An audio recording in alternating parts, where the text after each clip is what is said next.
right, Lions fans, let's get another video going. Talk about the upcoming game against the Indianapolis Colts. Talk about game planning, maybe some, uh, I guess you could say some projections of how they can go in with the offense and how they can scheme fit towards their personnel. Well, offensively, we're going to talk about the usage of Adrian Peterson and DeAndre Swift. DeAndre Swift is my guy. He was my guy going into the draft. Uh, I didn't. I didn't. No, let me change that. He wasn't my guy until they drafted him. Going into the draft, that second round, I was looking at Zach Braun, I believe that's his name.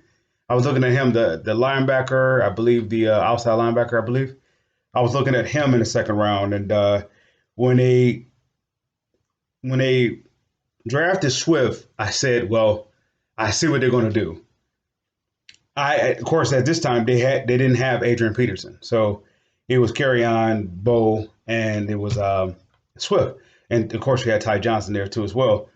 But I saw that how he can balance out Matthew Stafford, particularly Kenny Galladay, T.J. Hawkinson, and that whole receiving core skill position. I saw how he could balance that out. I looked at that as the triplets, such as like with the, or you could say the quartets with the Dallas Cowboys. I referenced them a lot back in the '90s when they had Troy Aikman, Michael Irvin, Emmitt Smith, and Jay Novacek.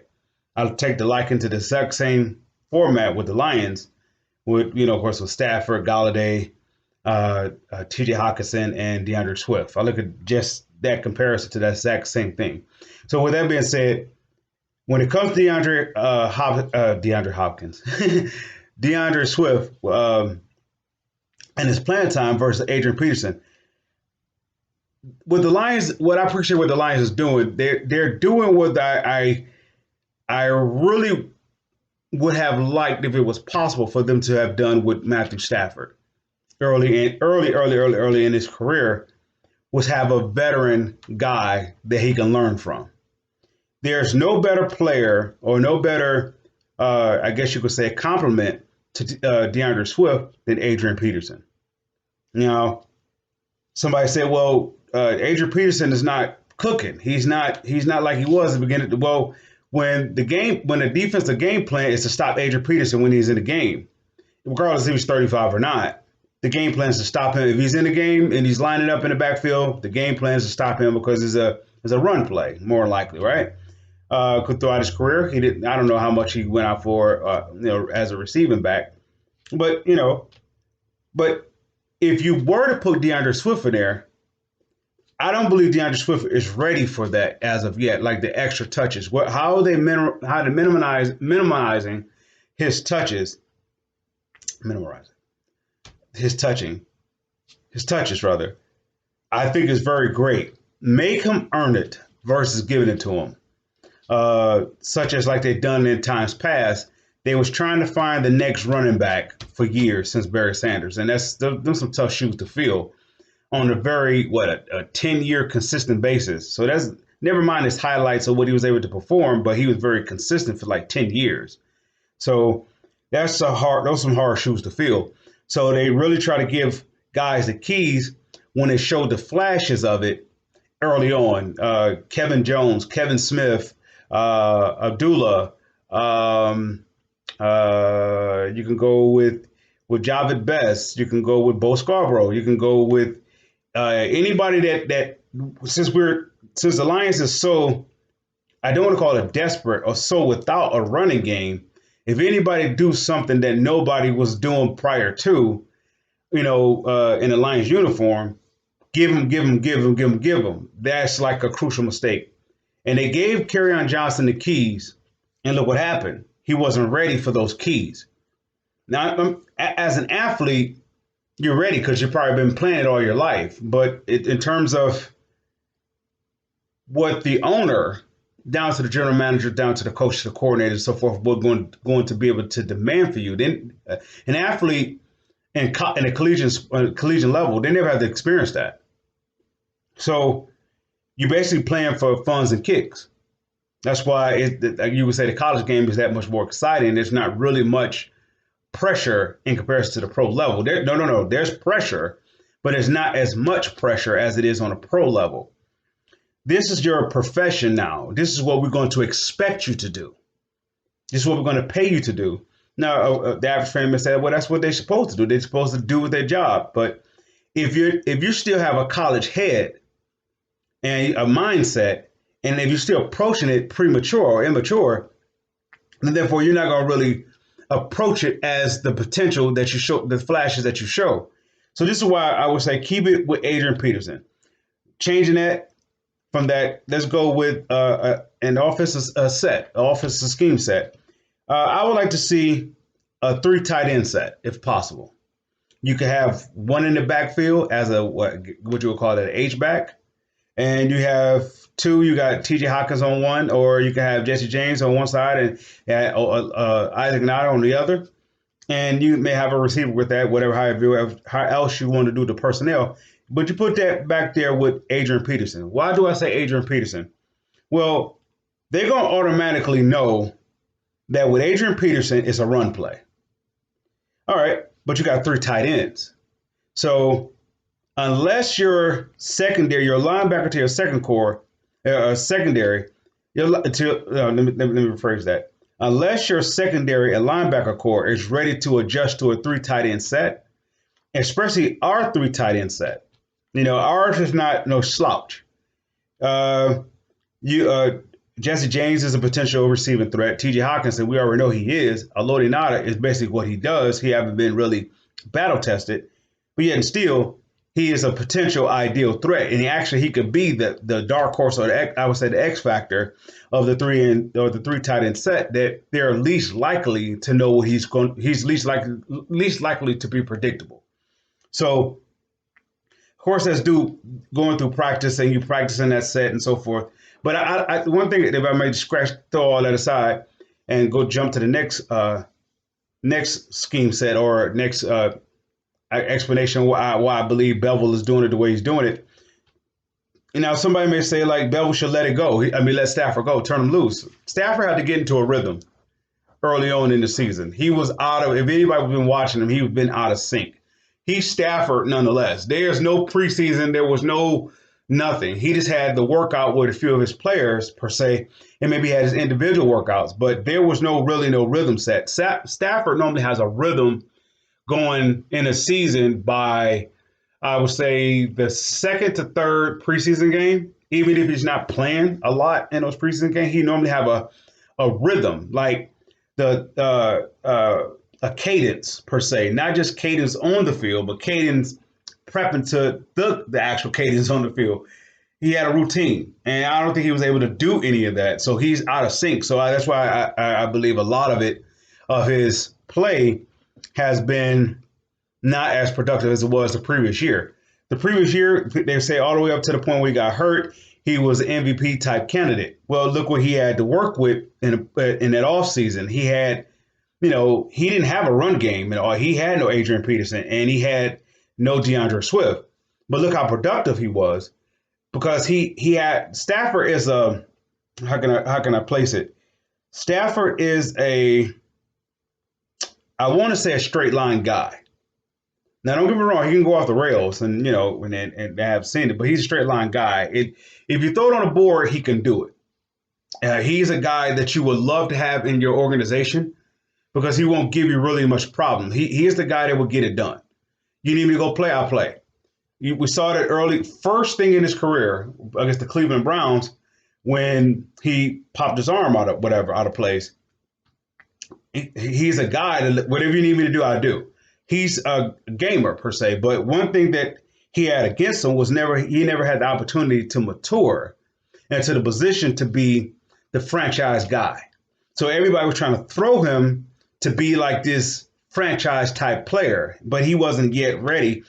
The same thing what they're trying to do with DeAndre Swift. DeAndre Swift had a couple games, but remember early on when he dropped that touchdown, they was throwing him out, saying calling him a bust. So Now all of a sudden everybody's saying feed him the hot hand, and all that good stuff. But anyway, with that being said, the way Bevel is working Stafford into the offense, he getting allowing Stafford to shake the cobwebs off.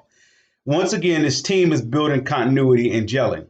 The offensive line is nowhere near set, even though they are playing good football, and particularly in comparison to years past. And it's nowhere near set. You don't know who your guards are. You don't really know your strength of your tackles because probably going into the season, Halapaludi Vitae was your probably starting right tackle, but due to injuries and whatever, and he got injured himself, and I think Joe Dahl that shifted a lot of different things. So you really don't know what you got in your personnel per se with Darrell Bevel.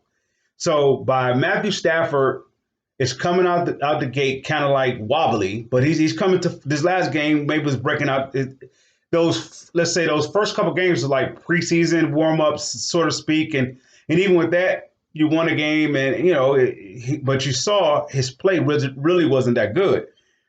But what Bevel is doing, he's giving Stafford time to shake the cobwebs off, the dink and dunk, the running plays, etc.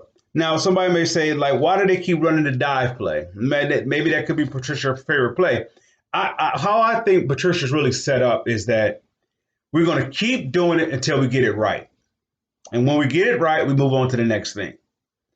I really believe that's how he is. And I believe that even if they may go up against what the coordinators are built on, the coordinators may be built on feel, or how the flow of the game is going. But Patricia, I believe that I don't call it schematics or that sort of thing, but and I guess it's schematics, but that being, I guess, analytic. But I would call him this more so. He's a guy like we're gonna do it until we do it right. We're gonna do it until we do it right. And once we do it right, what that can do is that for the from the opposition, they're so used to you doing it, they think that's all that you know how to do. That's all you're going to do.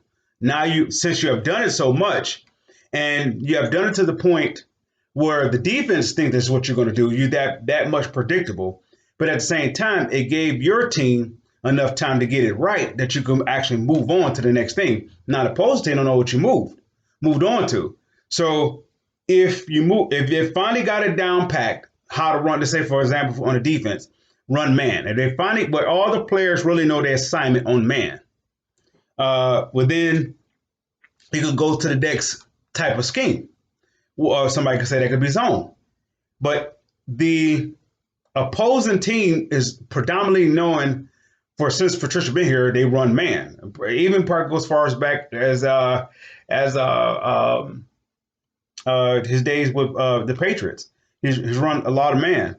So if you're that predictable, you have actually an advantage if you can work it to your advantage. This is where I think what Underling comes in at, and they can actually come up with a new dynamic based off of what their prediction is based upon, based upon their predictability is based upon. So I enjoy how they're doing it. That may be nowhere near how they land it down, but I enjoy how they're doing it. With that being said, with this Colts game, this is a one step forward, two step back type game for the Lions. If they win, they're taking that one step forward. If they lose, they're taking two steps back. Now, the reason why I'm saying is they're not progressing in a dominant form as of yet. Offense, defense, or special team. They're nowhere near dominant. Everybody's still learning how to play. Everybody's still learning how to be here, as well as learn how to play with one another, to even develop some kind of impact of being notified as, okay, this is what their defense is, this is what their offense is, this is what their special team is. They haven't had no impact yet. So there's nothing really, the imprint haven't been made yet. So in other words, they are still gelling, getting to know one another and actually getting to know themselves being here versus being somewhere else where they was prior to and all that good stuff. They're literally learning how to come together. That takes time. Continuity takes time. Every dynasty took time. But you have those games where you're up prior, one season that you will be in the game and you lose those games, such as like the streak that the Lions were on when it leading to going to the fourth quarter and they blow a double digit lead, so forth. But every dynasty had to come over those type of situations. And then they go to the next step. The next phase is basically you're developing an identity that we're not counted out type deal. So that develops into like a team that plays hard. If you have a streak of like 14 games or less, whatever, of losing a fourth quarter lead, a double digit, that's offense, defense, and special team. That's a team thing. That's not a defense. That's not offense. That's a team thing. So they're not mature as a team to hold on to that lead on all three phases. So that could be one leaning on the other, whatever. Any which way it go, it's not a team. Everybody's not when they called up to do as their section. If they called up to do to hold the fort, they're not able to do it. So that's a team thing, and they developing that. That's why I enjoyed them going in those like they did against this previous game against the Falcons, how they were down. I want to see them in those situations, and I want to see them dig themselves out. And once they dig themselves out, they will develop like this respect, this identity as a team that don't quit. Once you develop a team that don't quit, you are a very, very, very, very hard team to beat. In most cases, effort can beat talent. In most cases. Now, there are exceptions to the rules where sometimes effort is just not, it just can't be at every place at once. So you talk about with the football, it's situational football. But everywhere that I've always seen effort, I've always more likely seen the game come out on that side of the ball, them come out the winners. Of course, in a game of football, whoever put up the most points wins the game. I get it. So that's the defense aspect. But with that being said, I enjoy how Bevel is doing it. I enjoy how the team is progressing. I also enjoy how they allowing their players to shake off the cobwebs to come to form. Now, the average fan may say like that is unacceptable because when they say if they were to say it's unacceptable, it's because they have been losing for so long. Patience is not an option. That is a sign of misery. That is a sign of misery. You hold on to what has been. And with that is not going to change the outcome one way or another. The players on the field, the organization is going to change that. From the general manager all the way down is going to change the outcome of how the image of how they are is going to be perceived or not. So the fan is being impatient. It's almost like you can't look at it as the box that it has been in, or the situation that the Lions have been in for quite some time. If you don't, you're going to put this team in a box. This team is actually great. And I'm not a Lions fan. So I'm not biased in that regard at all. But I do see what I see. The same thing when I saw the same teams that I keep using as reference as a comparison, who I believe the Lions are in the image of or in the making of. Those teams had to go through the self-same, the self-same adversity that the Lions is going through. The Dallas Cowboys, when Jimmy Johnson got there, there was the bottom seller. They was at the bottom of the league, and whatever. And I think Jerry Jones had just bought the team, I believe, a couple years, maybe a year or so before he got there. And so it took time. It didn't take much time, because it was certain things that was in place for Jimmy Johnson to do what he did. The Lions, they built it wrong. And if anybody know anything about structuring anything, if you build it on the foundation is not solid, therefore it can't help but to fail. It doesn't matter what good pieces or what valuable pieces you get. You could go back to the far of the draft when they drafted Ebron instead of getting Aaron Donald or even Odell Beckham. Even if you would have got him, it would have fell apart. Somebody said, how do you know? Look how the Sue situation fell apart. They say, well, you can't say that. If they couldn't handle Sue in that situation, how are you going to handle Aaron Donald in that situation? His contract would have been lesser, but Aaron Donald is actually, how can I say it? I don't want to call him a more dominant player than Sue is. He is a more, he's a special. They both are special. Don't get me wrong, but Aaron Donald is extremely special. He's rare. Sue is rare, but I don't think Sue capitalizes rare. I think he was focused on his money. Aaron Donald is actually just focused on like football, and that gets him his money. So I think they would have lost him because I don't think they would have knew what to do with them. Look what they did with so many players that came here that they just wasted their talent. So they got a foundation now with Quinn and Patricia. Even if the fans don't like it because they're not getting the results that they are expected to have, but that's based upon the 50 years of losing. But if you were to take an account to this regime, what they had to overcome, I could do another. I've done segments about the comparison between Patricia and the Quinn and Patricia era versus the Mayhew, the Miller Mayhew era with their respectable coaches and so forth. So the way they're building a foundation. Stafford does not have to carry the team, which is a great thing for them to do. Stafford is like a closer. He's a game management. He's a closer. He will be right now at his point of his career with all that he knows. He would be a great like relief pitcher. Imagine like John Smoltz and Glavine and I'm missing Maddox.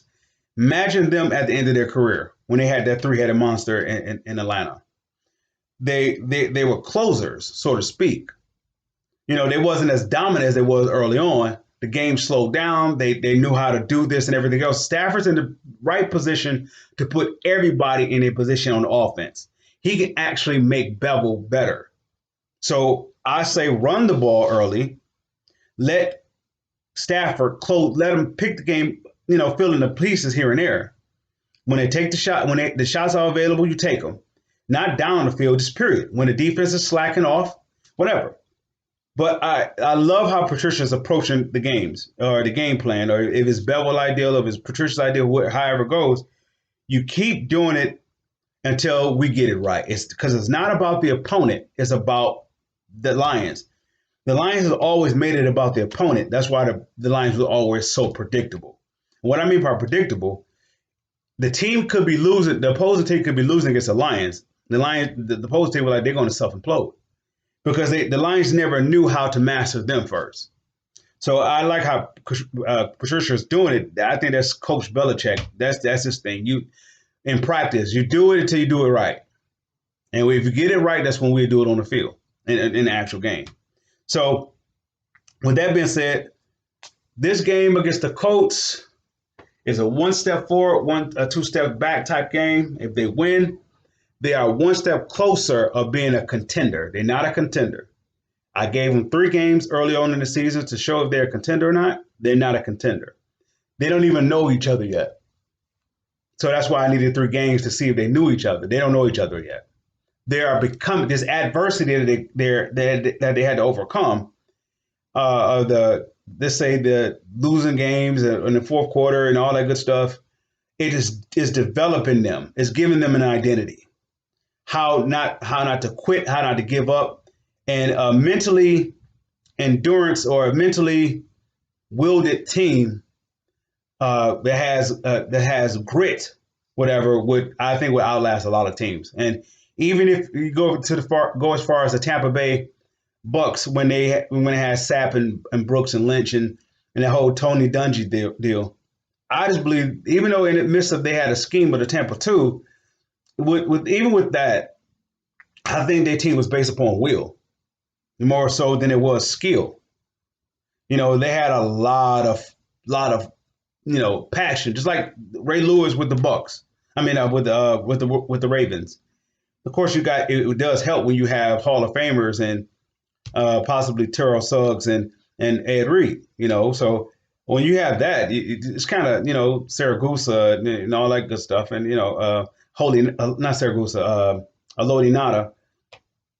You have players there that you can build off of, but I believe it was off of will than it was anything else. When when the when the Ravens didn't play to their level of effort, you saw them lose a lot of games, and they will want somebody to carry them. So the Lions is doing that, and they are building that structure of learn how to win. So in this game against the Colts, it's going to be tough. I want to say it's going to come down to maybe a field goal, a touchdown field goal, and the Lions may lose. If they lose this game, they're going to lose by 10 points. If they win this game, they'll win by 14, and that means they would have played a better game. No, I would say they would have played a better equivalent game to the Jacksonville game. And what I mean by that is that they would have played to the level of that play, mistake free, aggressive, knowing your assignment, everybody playing their gaps, everybody just on a page, right? But it will be even greater than that because I would say the level of the opponent that they're dealing with, and it will show how much they have progressed. That's why I would say this is a one game that can go forward. If they don't, they take it two steps back. Because if they are progressing and they're becoming together as a unit and they developing to the point where they're almost close to they're almost close to getting an identity, not there yet, and they were that much close to getting to a contender or being a contender, not for the playoffs, but in the conversation to be considered for the playoffs and all that good stuff. But if they don't win this game, it's two steps back because no longer are you just in the hunt of developing yourself as a continuity as a group and develop an identity, you also not in a hunt of progressing to actually being a contender. With that being said, Lions fans, I salute.